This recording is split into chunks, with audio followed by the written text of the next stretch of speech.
Good evening, welcome to Sunday Express. There's much debate about who should pay tax, when they should, and why they should pay tax. The president says, ignore all that. Everybody must pay tax. We have that storyline up for you tonight. In not too long also, we're going to put failure into perspective. Think about this. Failure is not achieving what you intended to. So is fear of failure a curse or a gift? Tonight, we put that into perspective. All right, here are tonight's highlights.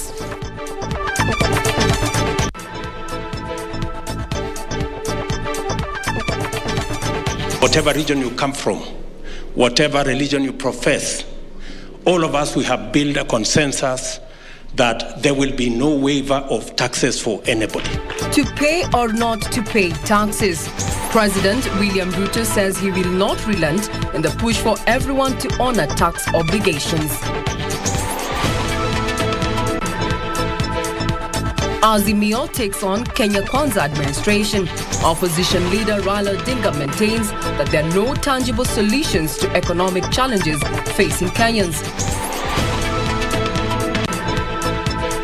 And the curtains fall on the third magical Kenya Ladies Open, with Indian lady golfer Aditi Ashok bagging the trophy.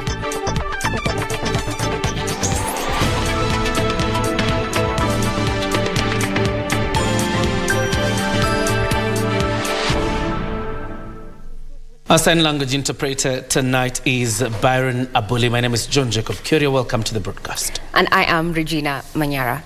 Now, President Dr. William Ruto says he will not relent in his push for every Kenyan to pay tax, irrespective of their social status. The president says he has instructed the Kenya Revenue Authority to enter into agreements with tax defaulters on modalities of pay. The president, at the same time, instructed government agencies who have sued the tax collector to withdraw the cases immediately and get to the negotiating table.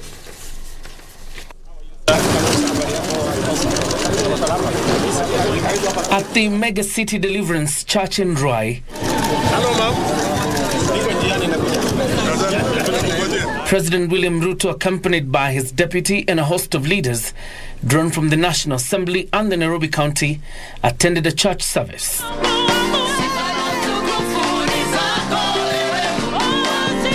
The church, shepherded by Bishop Mark Kariuki, was launching its strategic vision that will see the church build several affordable housing units and a conference facility.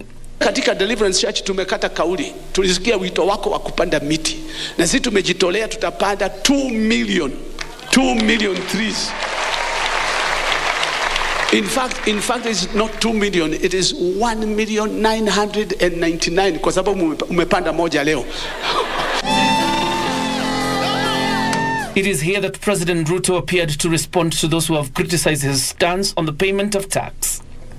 We have all agreed and we have built consensus that irrespective of your status, of all other considerations, whatever region you come from, whatever religion you profess, all of us, we have built a consensus that there will be no waiver of taxes for anybody. Sisi wote tumekubaliana kila mmoja wetu atalipa ushuru. The president says by recouping taxes from those who have enjoyed unwarranted waivers and ensuring that every taxpayer honors their obligation, the country will be able to meet its debt obligation and spur development. Na niyo njia ambayo itatusaidia kuokoa taifa letu kutoka janga la madeni. Dawa ya madeni ni sisi kulipa ushuru na kusimamia maendeleo ya taifa letu tukitumia pesa zetu mpaka tufike mahali pale badala ya kukopa tutakuwa tunakopesha watu wengine. Sometimes I analyze. I thought that the path to our president getting into leadership was difficult. But I am now persuaded that getting through the government he's inherited, the economy, the problems bedeviling the people of Kenya is an equally, even more difficult task. Matthew 22:21, give unto Caesar that which is Caesar's, and to God that which is God's. Kwa hivyo ukiambiwa ulipe ushuru, tafadhali lipa. Usilete anko yako akutetee, tunaleta shosho, naambia madhe pambana na KRA, hakuna hiyo maneno, tulipeni ushuru. Kuna watu interior walituhangaisha kwa sababu biashara ilikuwa inatakikana. I must say, kwa sababu if we allow those things to continue, and that's why we love the president, to ensure that they do not happen in the future. Sindio? President Ruto, however, sought to assure Kenyans that the collection of tax by the Kenya Revenue Authority will be devoid of drama, revealing that he had instructed the taxman to enter into a payment agreement with defaulters. Kila Mkenya apatiwe nafasi ya kulipa bila ya kushurutishwa, bila ya kuangaishwa. Kila mtu atapatiwa nafasi. Government agencies who have also taken Kioria to court have been instructed to withdraw their cases immediately and negotiate with the taxman. Endeni mfanye mazungumzo na KRA, mtoe mpango na taratibu ya kule ya kulipa ushuru polepole, tuache kusumbuana kotini kwa sababu mawakili ndio wanapata pesa na serikali inapoteza.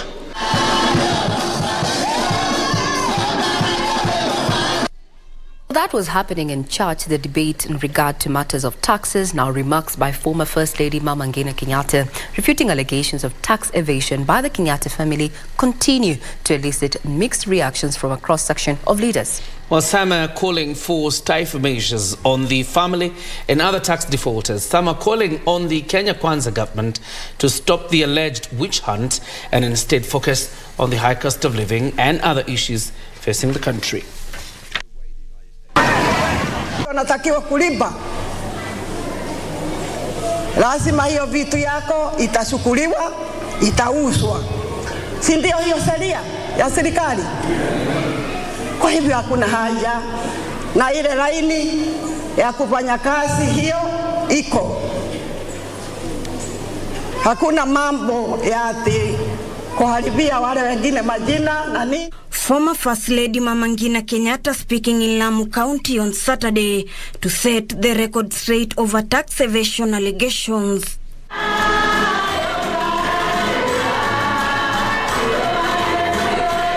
Leaders across the political divide have weighed in on the remarks.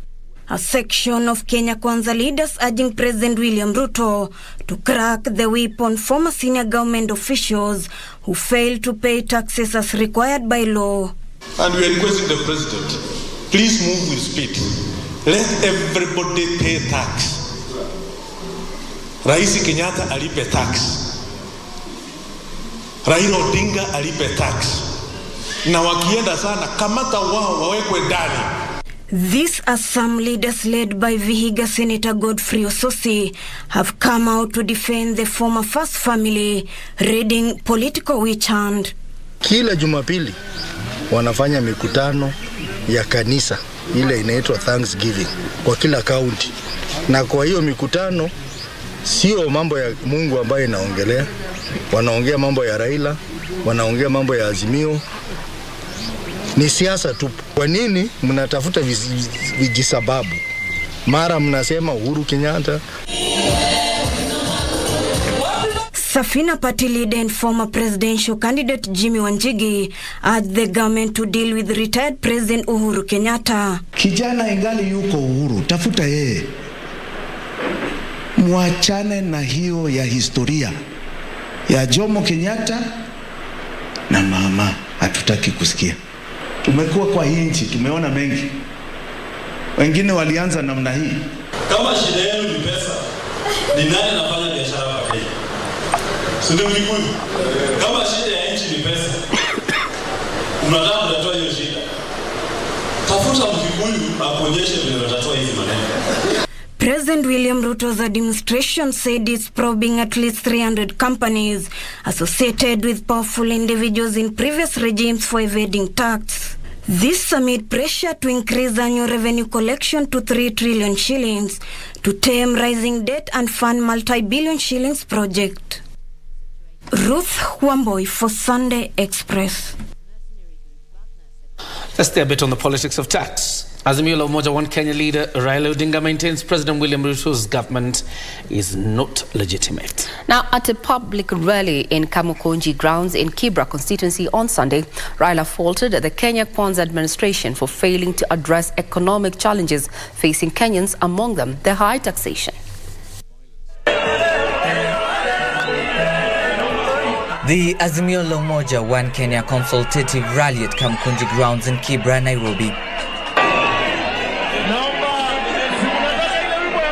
It is here where the Azimio Brigade, led by leader Raila Odinga, made their declaration. As if subverting the will of the people is not bad enough, he has proceeded to govern with absolute contempt for the people and our institutions. Ruto promised a poor man's government only to unveil a government of billionaires that has no room for the poor. The former premier further accused Kenya Kwanza administration of governing the country with contempt. Raila maintained the president and his Kenya Kwanza allies had failed to provide Kenyans with a solution to deal with inflation. There will be no increase in wages to enable people cope with inflation. But there is an increase in taxes. Ruto found our people with a little in their pockets. Now even that little is being taken away. Leo nimepata simu zaidi ya 50 mimi peke yangu kwa wazazi ambao kesho wanataka kupeleka watoto wao form 1.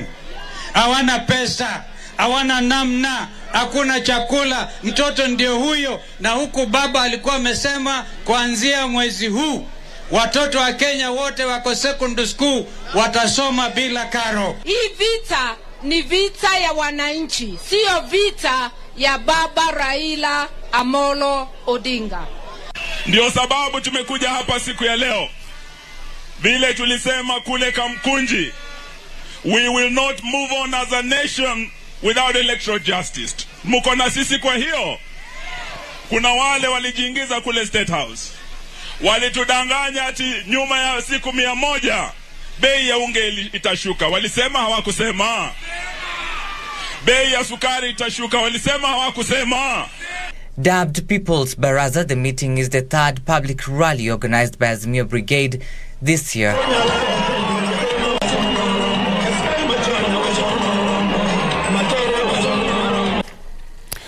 Now, President William Ruto has faulted the Azimio la Umoja leader Raila Odinga following his calls for the electoral body to be devolved to the counties. The president said that such a move is not possible, terming it a waste of time and an attempt to subvert the will of the people.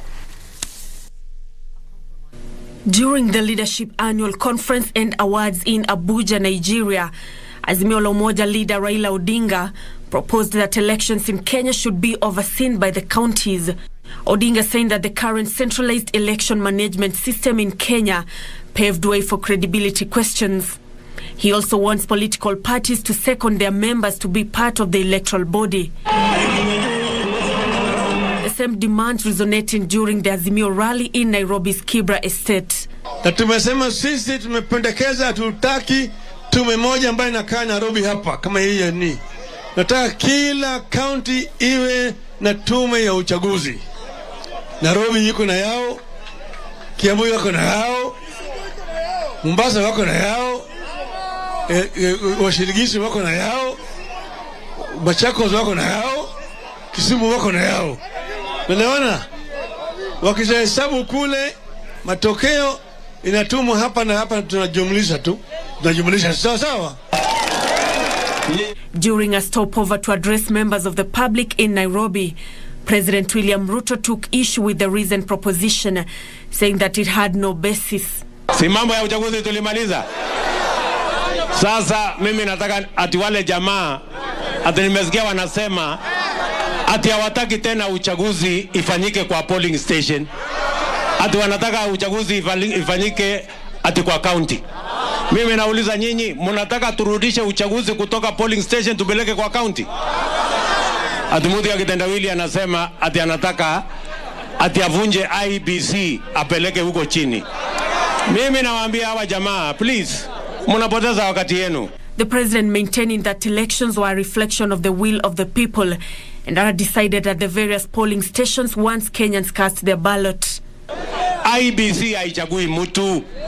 Wenye kuchaguana ni wananchi hawa. Si nyinyi ndio kuamua? Si nyinyi ndio kusema?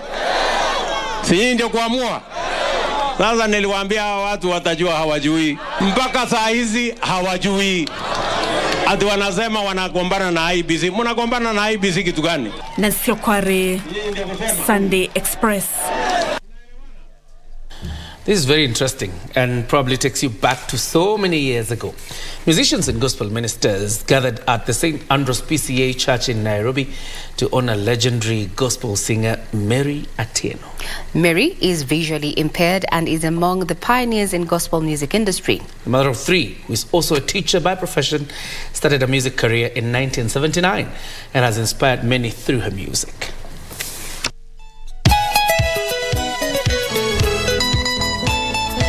At St. Andrew's PCA Church, Nairobi,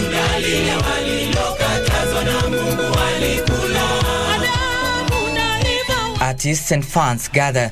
They are here to celebrate one person, Mama Mary Atieno. Atieno is a legendary gospel musician, her career in the industry spanning for close to 4 decades. The 62-year-old mother of three, who doubles up as a teacher at Buruburu Girls High School, is visually impaired, but even that hasn't kept her away from her life's vision. I've served God for so many years. I've passed through a lot. I've had battles. Nimepigana na shetani, lakini Mungu hajaniachilia. Some of Mary's popular songs include Adam na Eva, Hakuna Mungu Mwingine, Sodoma na Gomora, among others. Atieno also seized the moment to release her latest song, Baraka Zinanifuata.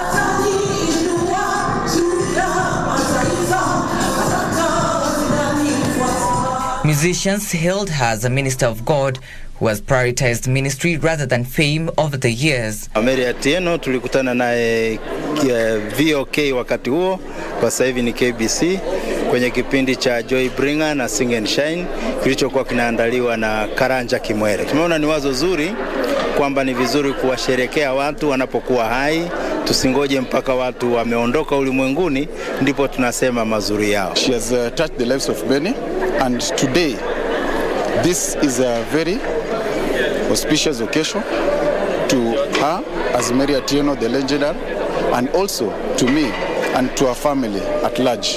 Larry Liza, who was the convener of the event, highlighted the importance of celebrating such legends while alive. Now, every Kenyan sings, Adamu na Eva walitenda dhambi ya asili.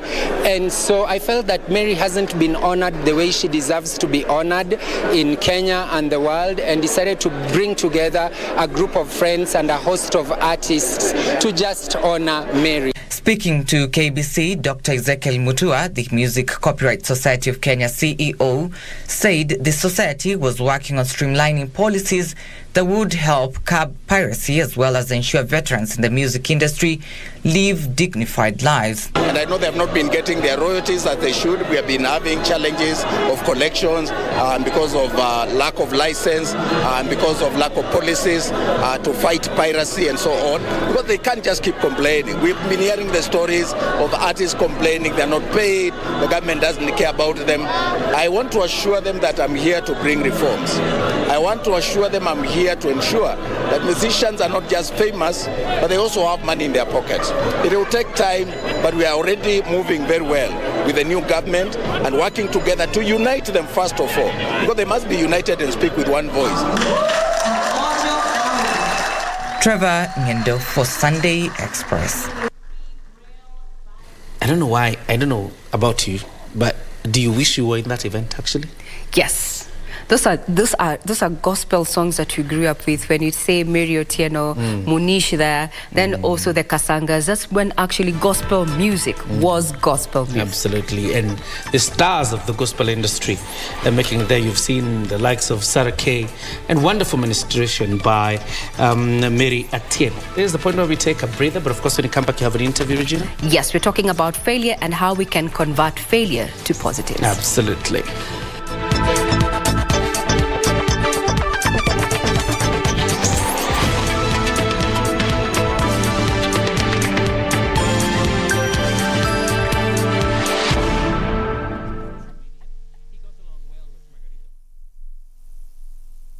Commodities Fund is a government agency under the Ministry of Agriculture and Livestock Development mandated to provide low-cost financing to crop sector in Kenya. The fund informs clients, stakeholders and members of the public in general that we have relocated our Nairobi offices from Railways headquarters to Utalii House 11th floor along Utalii Street off Uhuru Highway. As from 1st February 2023, our new postal address is Commodities Fund Utalii House 11th floor, Utalii Street off Uhuru Highway, PO Box 52714, code 00200 Nairobi, Kenya. For farms operations, agro-processing, value addition, working capital, access loans at an interest rate as little as 3% per annum.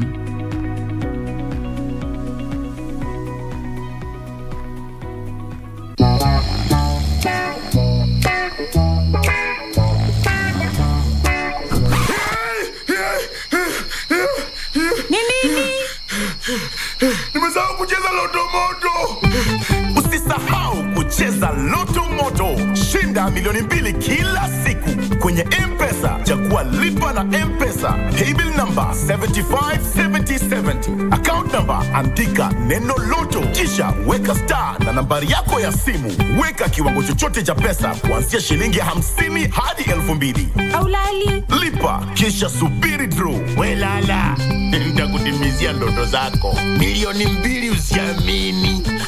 Ujumbe huu umeidhinishwa na BCLB. Stop searching in wrong places. Billions in unclaimed cash and other assets are here for you. Unclaimed financial assets include bank accounts, insurance policies, and other financial assets belonging to people just like you. Don't let your assets remain unclaimed. Take a few minutes to check and see if you have any unclaimed financial assets. Claiming your assets is easy. Simply visit www.ufaa.go.ke, dial *361# or visit Huduma Center near you. Labda umeomoka na ujui? The Unclaimed Financial Assets Authority. Receive, safeguard, reunite.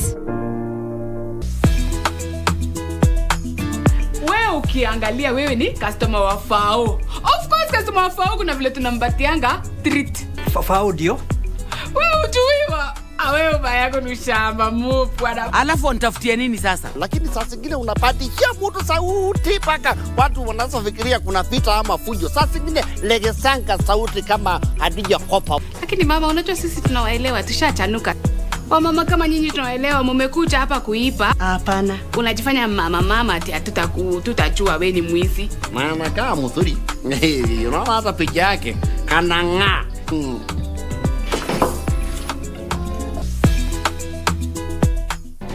Do you have a news story to share with KBC? Get in touch swiftly on email news@kbc.co.ke or call 0723-892-654 or 0734-780-124.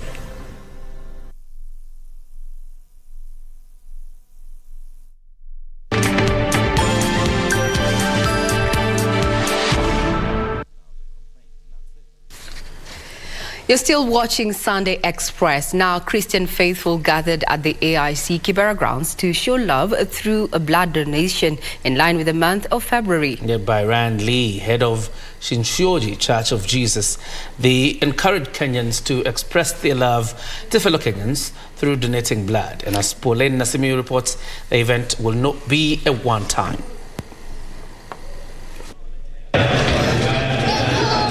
Shinshioji Church of Jesus, in partnership with Red Cross, Kenya Tissue Transplant Authority and Kenya Defence Forces Memorial Hospital, have conducted a mass blood donation drive as a gesture of showing love ahead of the Valentine made this month.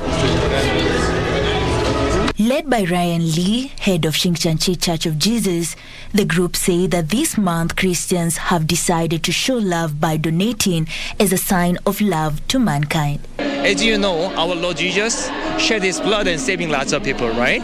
So same like this one, we also following his spirit, we also sharing our blood to the saving many as possible.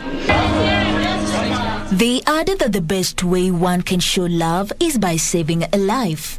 So we're deciding this blood donation event at the month of the Valentine. We decided to come together with our members to show love by giving blood so that we can be able to save lives. So I'm doing this out of love, to show love, as this month is the month of love. I'm here to show love to my Kenyan people. who are not feeling well. Maybe they are in the hospital and they don't have maybe any effort to make themselves heal. Festus Koech, the regional manager of Kenya Tissue Transplant Authority, noted that country's blood bank has improved compared to the past years. Currently, we are having a deficit of 75%. As compared to other years, we've really tried as much as possible to attain our target, which is a collection of 500,000 units per year. But last year we did 348,000, of which I believe as per at now, we are making good progress, and I believe we are going to surpass that target at the end of the year. More than 100 Kenyans showed up to donate blood. Being the month of Valentine's, many people choose to show love in different ways, some through giving out bouquet of flowers, but to these people, they chose to donate blood to save lives. Pauline Nasimiu for Sunday Express, Nairobi. Fantastic job there by Pauline Nasimiu. Indeed, it is a month of love. All right. Now, a 54-year-old woman who escaped death after being hacked on the neck by her mentally challenged son is seeking assistance for specialized treatment. Sheba Ongaki developed nerve and spinal cord complications despite undergoing treatment after the attack. She now requires 500,000 shillings to treat the condition at a Nairobi hospital.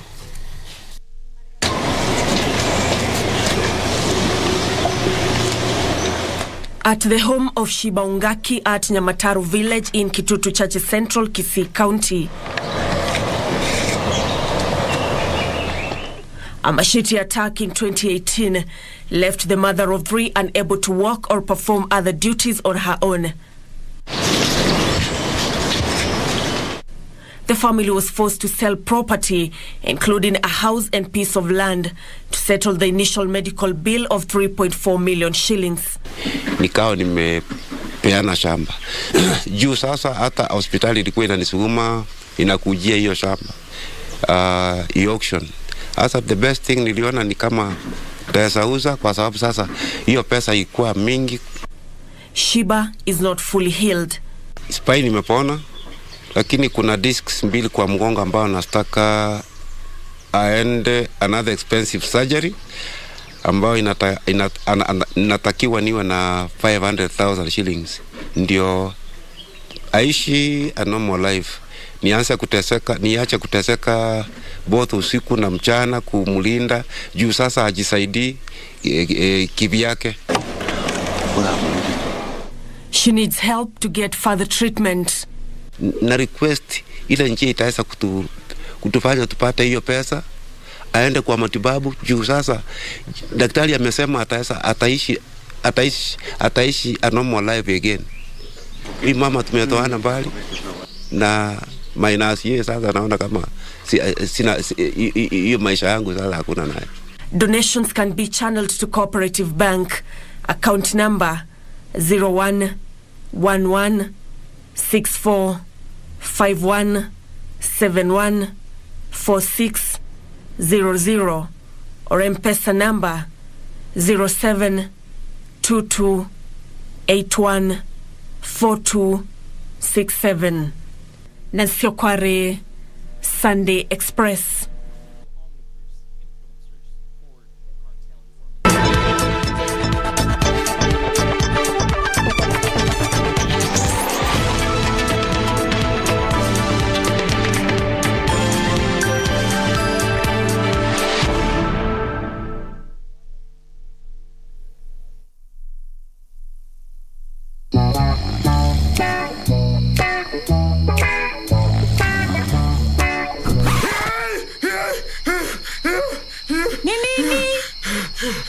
Nimesahau kucheza Loto Moto. Usisahau kucheza Loto Moto. Shinda milioni 2 kila siku kwenye M-Pesa. Chagua lipa na M-Pesa. Paybill number 757070. Account number andika neno Loto. Kisha weka star na nambari yako ya simu. Weka kiwango chochote cha pesa kuanzia shilingi 50 hadi 2,000. Aulali. Lipa kisha subiri draw. Welala. Nitakutimizia ndoto zako. Milioni 2 usiamini. Ujumbe huu umeidhinishwa na BCLB. Unclaimed financial assets include bank accounts, insurance policies, and other financial assets belonging to people just like you. Don't let your assets remain unclaimed. Take a few minutes to check and see if you have any unclaimed financial assets. Amparo, why don't you want to understand that you actually... If you really want to help me with my work, then here, you have your second job. Why? What was the first one? It was to leave me alone. If I were you, I would feel much better if this veterinarian just disappeared. Yes, that's right. That love breaks you in two. What do you think? Simply visit www.ufaa.go.ke, dial *361# or visit Huduma Center near you. Labda umeomoka na ujui? The Unclaimed Financial Assets Authority. Receive, safeguard, reunite.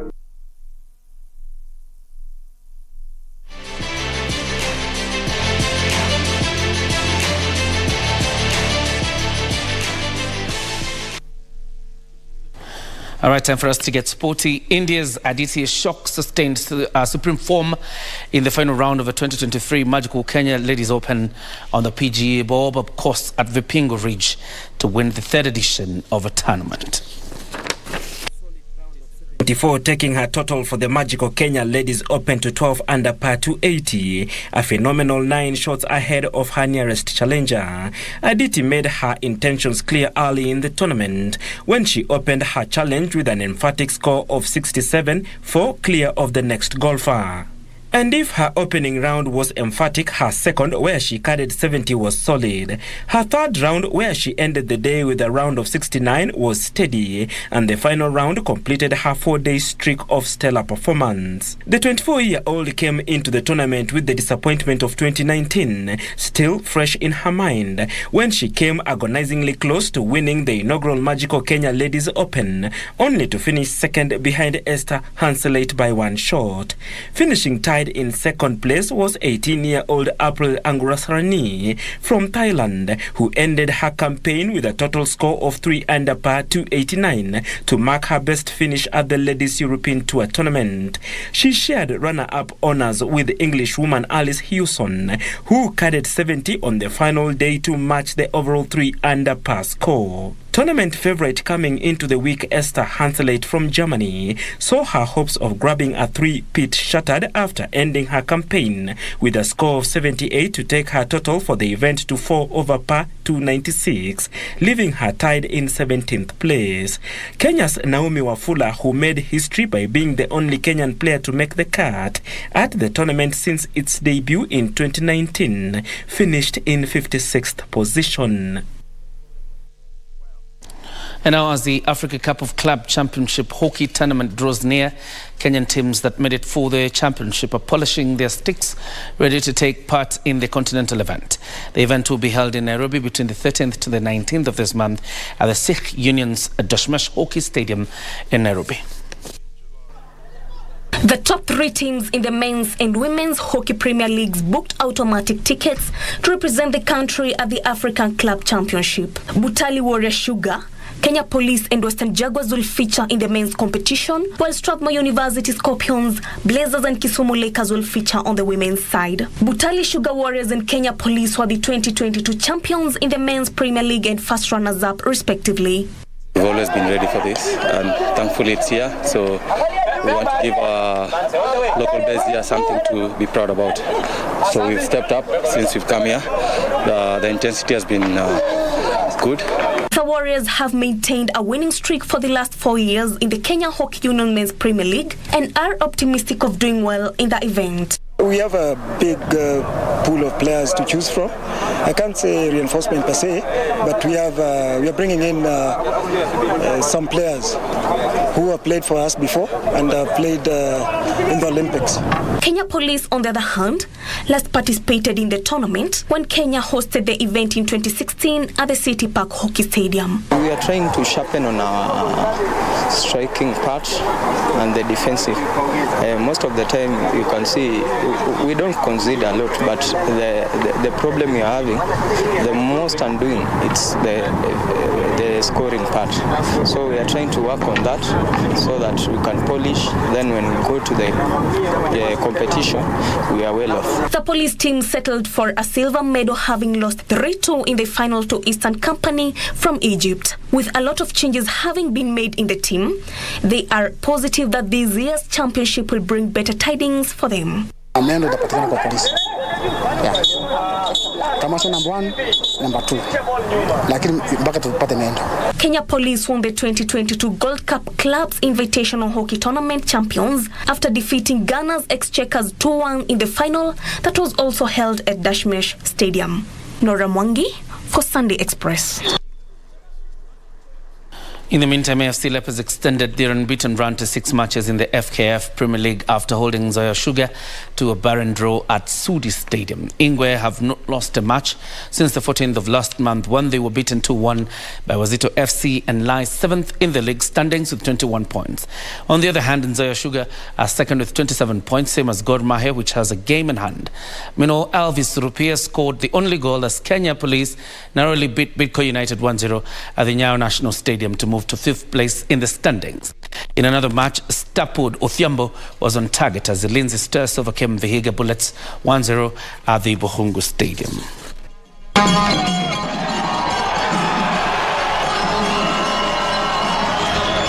Vijana wangu wamejitoa katika, naweza sema, ile experience wameleta, ndio wametupa ushindi. Wameleta ile experience, imeingia ndani, na ukiangalia kila mara ilikuwa vijana wangu wanajaribu kunipa maelekezo kidogo. Ni vile tu tujatumia chances zetu. Polisi wamepata chance yao moja, wametumia. Sisi tumepata chance zaidi ya 5 ambazo tungefunga tu na tushinde mechi.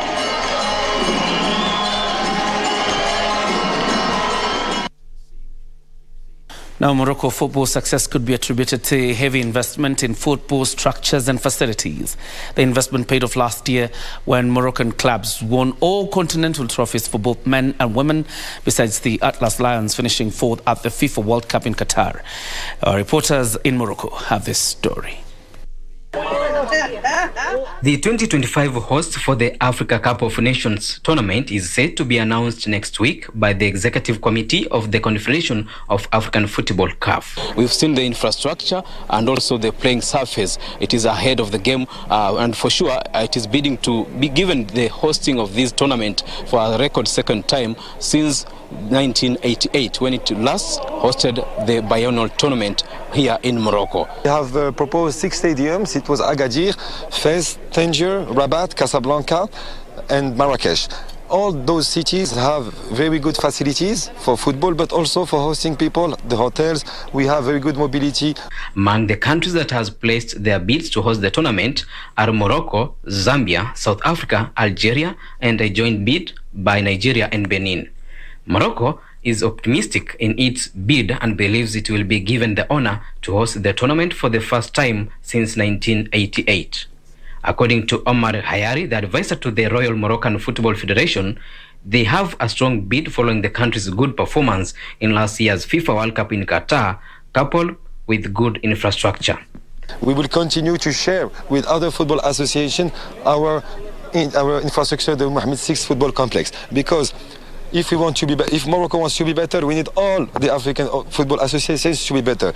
CAF announced the bid last year after stripping Guinea the hosting rights after proving inadequate in its preparations.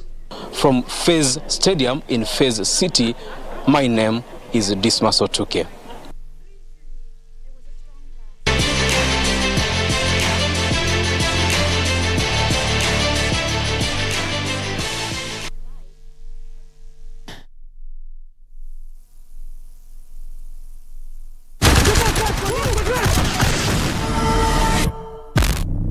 Next on Mpakani. Zara.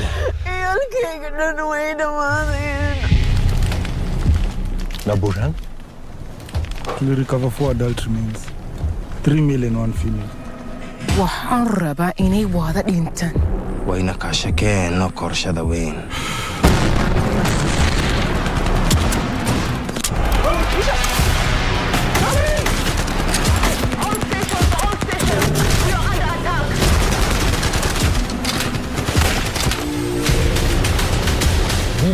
juu kazi.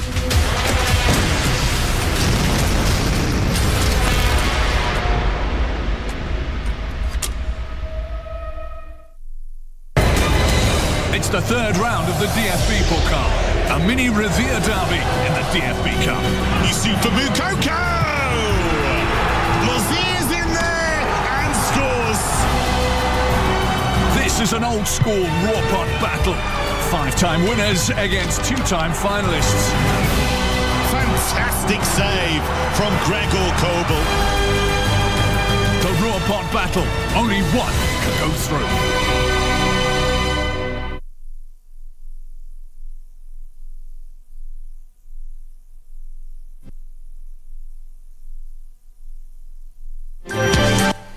A quick update. Tottenham versus Man City. Tottenham has beaten Man City with a solitary goal. We expected Arsenal to be the league favourites. Then we switched over to Man City. And now with this result, looks like dreams are valid for Manchester United. Time for us now to cross over. No. We ain't ending it here. Given that the person who's actually saying that is a Chelsea fan at position 9 with 30 points. Can you please leave Manchester United out of this? There's no discussion here about Chelsea. What is at stake here is Manchester City, Arsenal, and Manchester United. And so we have left it to you. Over to you guys.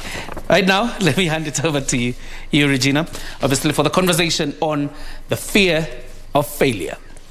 Regina. We convert actually positives from the negatives in not too long.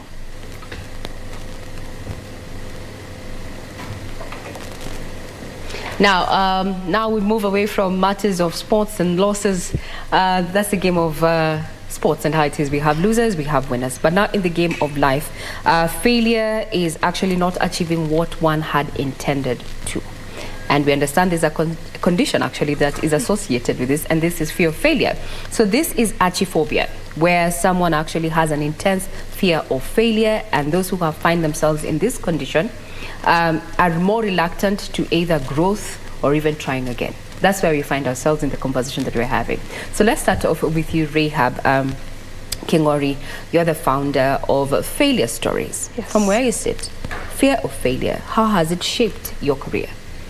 First of all, thank you very much for having us.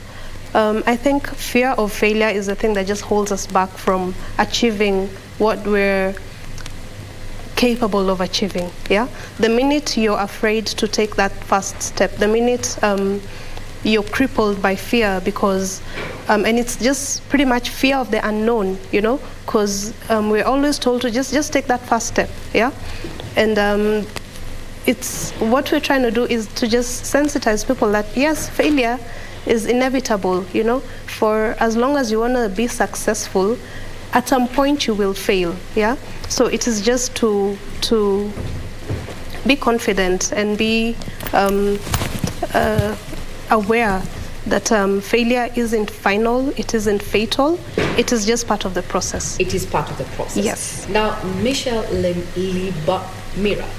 My tongue is quite heavy, but thank you very much for also making time to be with us in this panel. From a business point of view and being, an entrepreneur and a business speaker, one would argue that I'm not fearful, it's just that I am cautious. And when it comes to making business decisions, that sometimes you try and like, oh, I'm not so sure and such. How do we get over that? How do we stop being overcautious? Well, that's a good question. Now, anyone who gets into business, it's part and parcel to be afraid of failure. And what happens is you have a lot of people don't have confidence or people to back them up to actually move on with what they want to do, and that's why they end up being afraid to start a new process. Sometimes there's a lack of funding. Sometimes there's a lack of support from family. But I say that it's good to try and just dive in the deep end. Because sometimes you never know what's ahead of you until you give it a try. Mm-hmm. Yeah. But now, how do I know that I have a condition that I have this intense fear of failure? How would I know? Maybe I'm just being overly cautious and such. Rahab. Mm-hmm. I think it is the minute you're unable to do the things that you set out to do.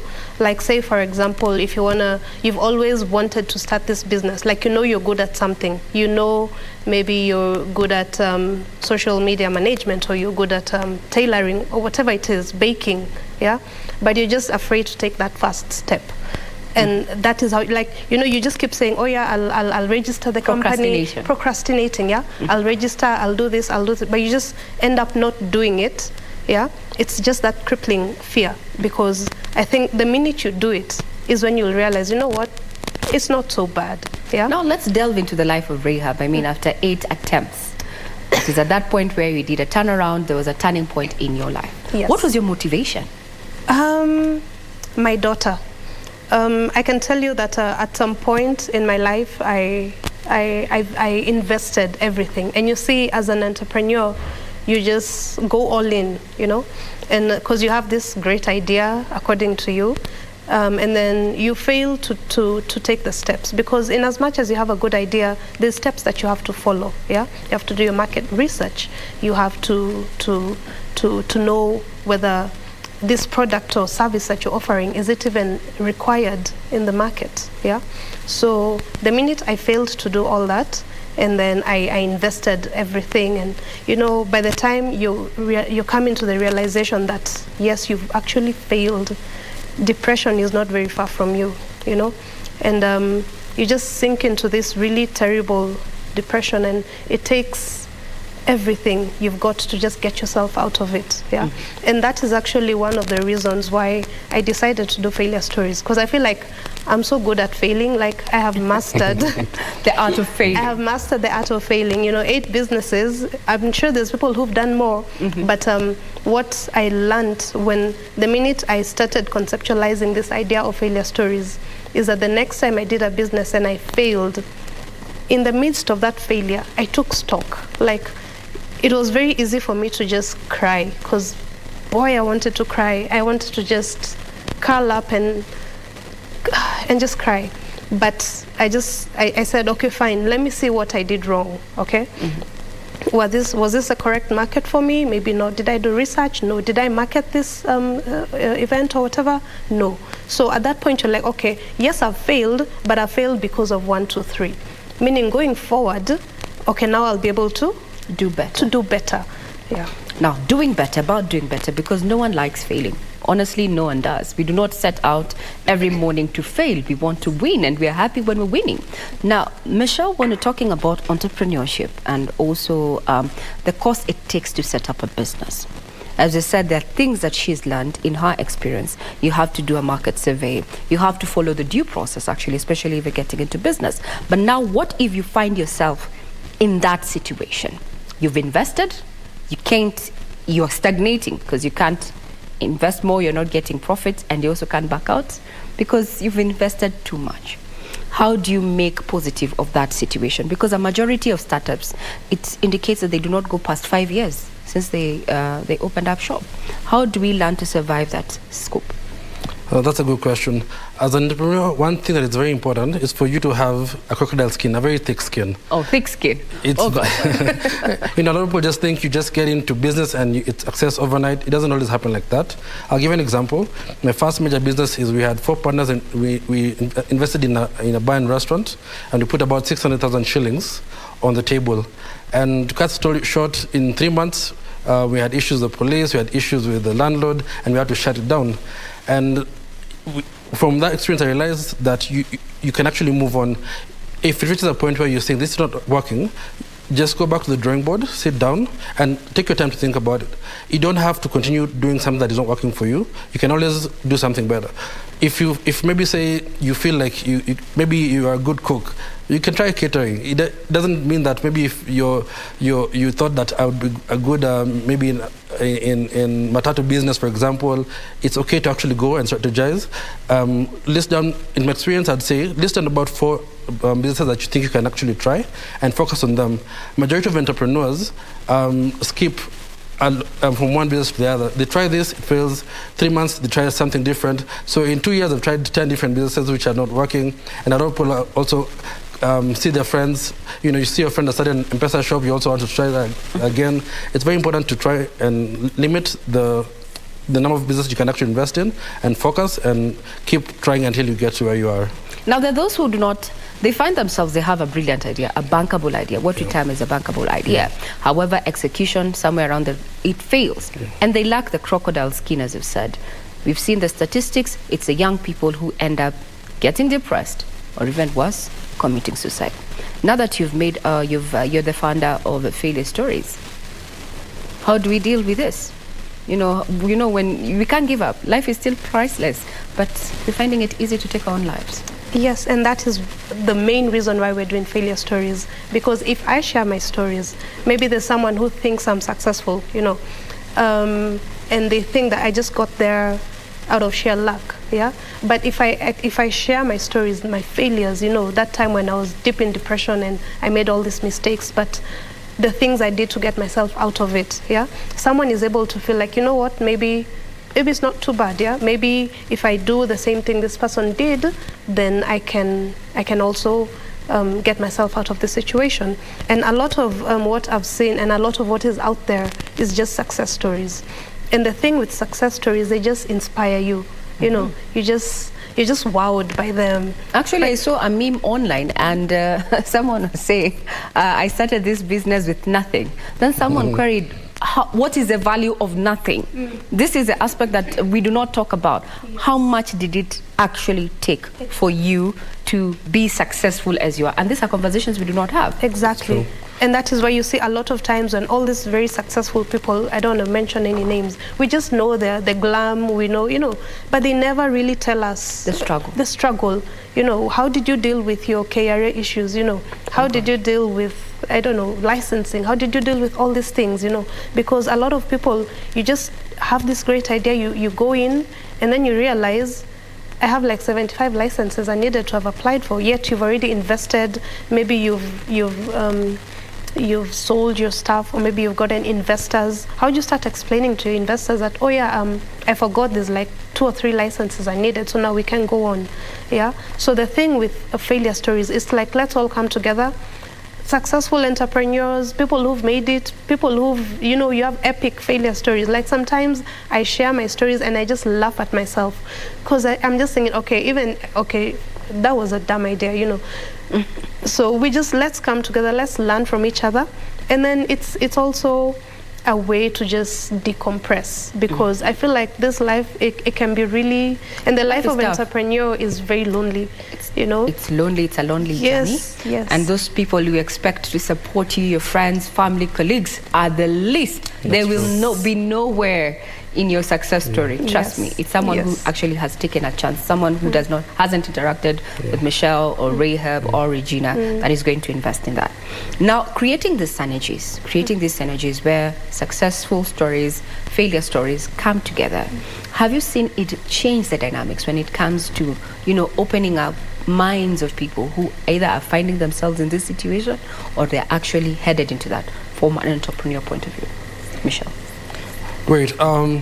As just to add on even what Reha was saying in the same direction, a lot of people see an entrepreneur online, or maybe even their friends online, traveling and going to nice places, maybe driving good cars, and sometimes they forget that it could be a possibility that some of them are actually faking it online. And they're showing all this flamboyant life, and you think they're making it. So they smile for the camera during the online, whatever they are, but behind the scenes, they'll be crying. And I think it's important that people understand that you have to take some time and build yourself, build your brand. Don't just believe everything you see online, yeah? Every business, every person you see succeed had a point where they actually failed. We don't show the times when you cried, the times we didn't have enough money to pay for rent. We don't show that online. We only show that the part when you actually got a good business deal and you're seeing everything working out quite well. So I think it's important that people understand that there's a lot behind the scene that gets you to be where you are. And failure is part of the process. Definitely. Because no one has it right at the correct time. Even Jack Ma said the same thing. Steve Jobs said the same things. All these people who've gone ahead of us in as far as business is concerned. Right. Now let's address the people who actually fail to see that they are of more value than the losses that they have incurred. And I'm talking about the number of suicides and depression cases that we're handling, especially among the youth. I'm talking about the age of 24 just after campus all the way to 37. These are people who are struggling. You've gone to school or you've invested X, Y, Z, but still it's not giving you the returns. How do you reach out to these people? How do we tell how will the failure stories or coming together and creating this synergy actually avert loss of life? Rehab. So that is actually part of the plan that we want to do. We would like to, as failure stories, to go around the universities in the country and just talk to these young guys, just tell them that, okay, fine, this microwave generation, this, wanting everything right now, it's really, in some aspects of your life, fine, but when it comes to business, you need to respect the process, because there's a process. There's nothing as an overnight success. Overnight success can take 20 years. You just won't see the 20 years. You will just think it's an overnight success. So that is what we want to do. And one thing we've realized with a lot of us young people is that we don't like to talk about our failures. Yeah, we really shun the idea of talking about our failures. So what I've done, and since I started doing failure stories, is just to encourage people to share. Yeah, and through the sessions that we've done, we're able to see people are more open. Yeah, to discuss their failures. And you know what? When you discuss your failures, you don't know who's in the room. Yeah, someone might just be there and help you. And be the solution to your problems. But then the question is, Rahab, if we look at the demographic, yes, we've already said it's the youth who are, in this particular target, or rather your primary target. But then let's look at the gender aspect. Women are used to sharing, whether it's successes, losses, and such. Then comes boy child. The men do not talk about it. Do not talk about it. How do we bring men on board to not only just talk about their successes, but also that they also found it difficult getting where they got? Michelle. You talk about the boy child. I feel you very much on that. Yeah. Let me take us back to our African nature. We have been born and you've been taught from a very young age, men, you don't cry, you don't show your weakness in public.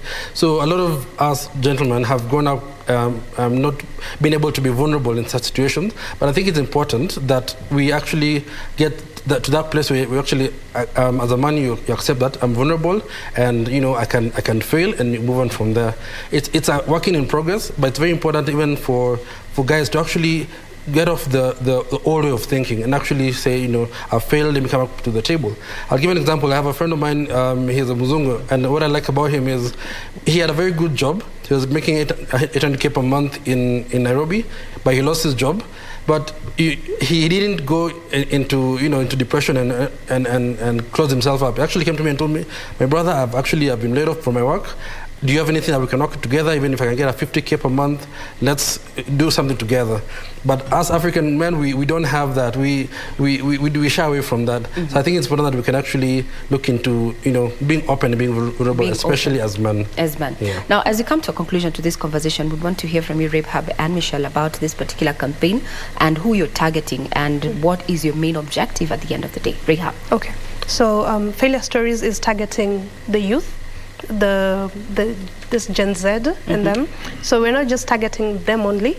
So we're also targeting a very unique group of people, and we've realized that the retirees, you've been employed, you've just retired, you've been given this lump sum, you just start a business and it fails, and that was like your lifeline, that was it for you, so we've realized that a lot of the retirees are also going through depression, and they're doing it silently, because you see now their parents, their grandparents, they have people depending on them.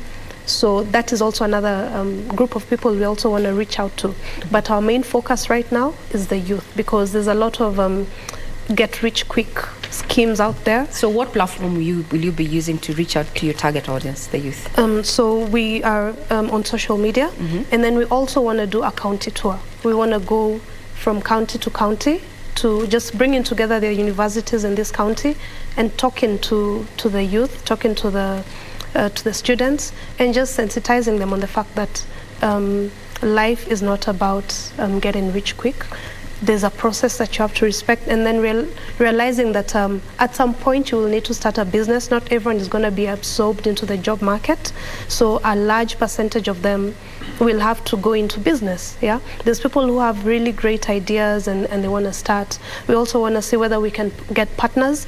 We'd like to have an incubation program where when these young people come and they have these brilliant ideas, first we need to train them, before they can even be given any grants, any funding. Can they just go through the training, and can they just learn that, what I like about project management is that you do a small bit and then you test it, yeah, so that you're able to know, is this going the right way? Can we pivot? Testing the market. Exactly. The market. Yeah. Yes. So then you give yourself a very short period. If it works, it works. If it doesn't, you cut your losses, which are minimal losses, and that is the best way to go if you're engaging a business.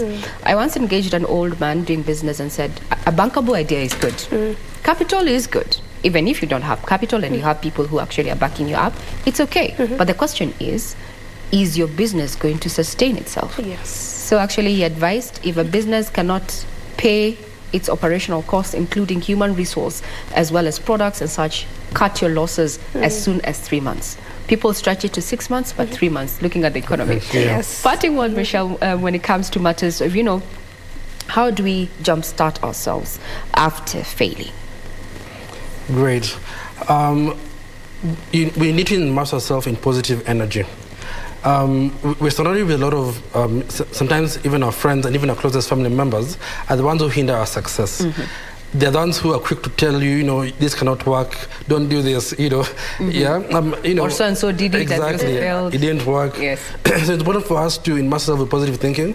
I say read a lot of, hear a lot of motivational speakers, which is very important. Follow the right people online. Don't just follow any, Tom, Dick, and Harry. And also invest in yourself as well, in your knowledge, the things that you do, the places you hang out. Don't always hang out at the club, because it doesn't mean that, go to seminars, go to conferences, and that's what we will encourage entrepreneurs to actually get the best of what they're looking for. Because you see, what happens is a lot of entrepreneurs, they want to make it big, they want to do something big, but who are you hanging out with? Who are your friends? Let's start from there. Let's start from the basics. Choose the right friends, choose the right places to hang out, go to business conferences and forums, and you get a lot of knowledge from there. So it also is an in-house job. Correct. You work on yourself. Well, the conversation has been about getting over failure.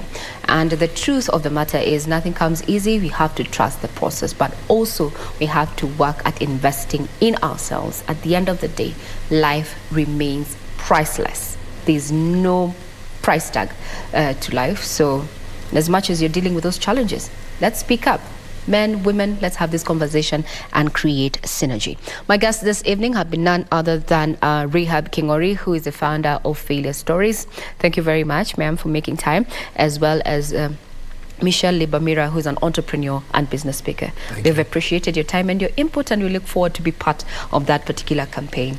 Thank you very much. Thank you so much. You have been watching Sunday Express.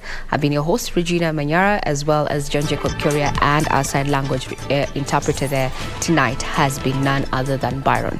Have a pleasant evening ahead and a great start to the week.